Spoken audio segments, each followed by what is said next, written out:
I'm Cristina Gutu. I'm the Learning and Development Lead for KPMG in Romania and Moldova, which means I'm taking care of the learning journeys of our 1,300 colleagues. And I'm also one of the internal coaches being certified by the International Coaching Federation.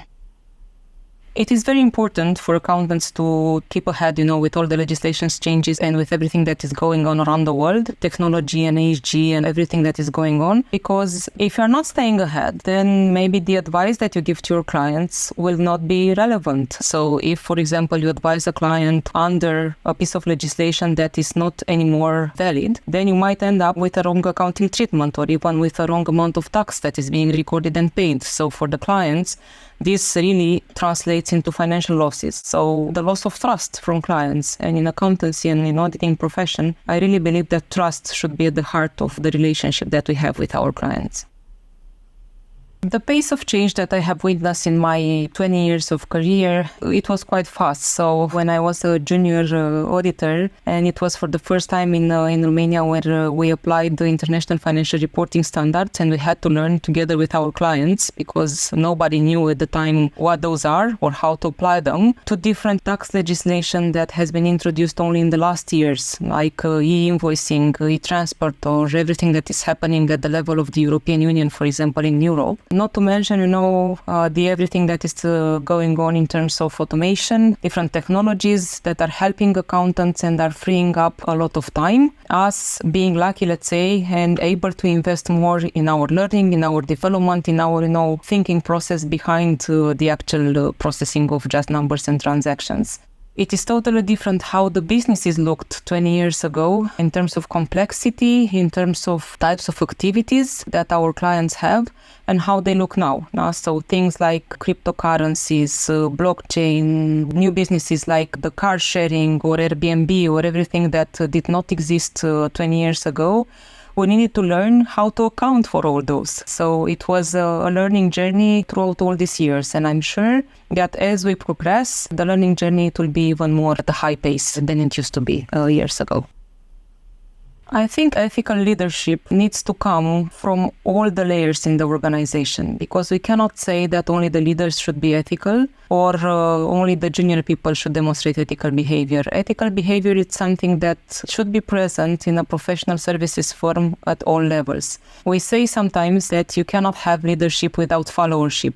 It means the people that actually are following the leader and are the ones that, are in permanent contact with the clients, with the colleagues in other departments, with everything else. For us, ethical leadership is taught in the organization from the very first day when you join in the induction program and in the onboarding program then, and throughout the senior partners. To work well, it needs to be embedded in the culture of the organization. This means you need to live it no matter if you are a junior, a mid-senior professional, or a partner in the firm. Ethical leadership, to me, looks like keeping your promises. So whenever you say that you're going to do something, do it. Or if you cannot do it, just come back to the people and say, okay, it's true that 2 months ago I said this and that. Look, the circumstances have changed since then. This is why I cannot do it anymore. It's demonstrating ethical behavior in everything you do, from accepting clients to delivering the work, not making any kind of shortcuts. It is, being very careful with the independency rules, for example, what you can do and what you cannot do with some of your clients in terms of types of services and conflicting situations and stuff like that.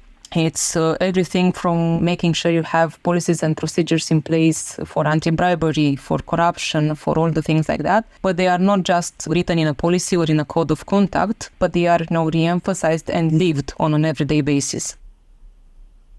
Ethical leadership supports an ethical culture in the sense that organizational culture is what people do when leaders are not there. So ethical leadership, if it is enforced and if it is lived at its best, will inspire the people. And even if the leader is not there, the people in the organization will continue to act in a way that they learn that organization, values.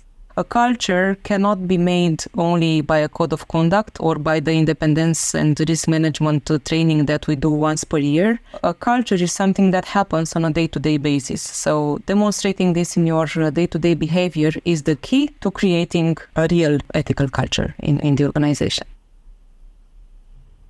To show good ethics from the top, it's little steps that you do each and every day. From the kind of clients you are accepting, the kind of services that you are providing to your clients, the way you treat your people on an everyday basis, how you pay attention to everything that's going around in terms of pressure, in terms of, even mental health. So when you are preoccupied, for example, in terms of your employees' well-being, in terms of their mental health, it is about the little things that you do on a day-to-day basis to show care. Care towards your people, care towards your clients, care towards the society and the planet, care towards everything and all the stakeholders that are around your organization.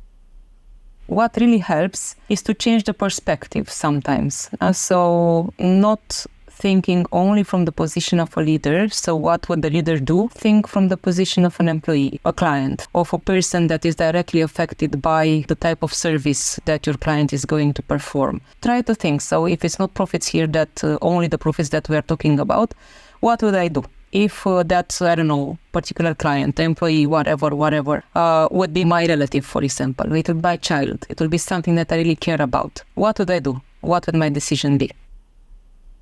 The role of accountants in ethical decision-making, I guess, is that we provide support to our leaders. And when I say support, reliable data, correct accounting treatments, of course. So we should not manipulate anything just because we want profits to go up and maybe the bonuses to be higher. So it is paramount for us to keep our independence and to keep our objectivity, no matter the circumstances.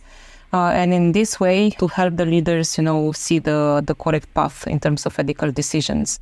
Something that it is becoming more and more important. Whenever you notice that something is not right, speak up.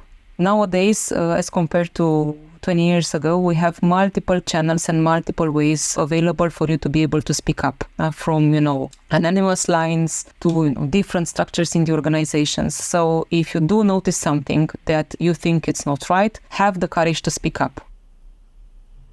Accountants in the future, I think they need to focus on, the future trends, if you want to put it in a simple way.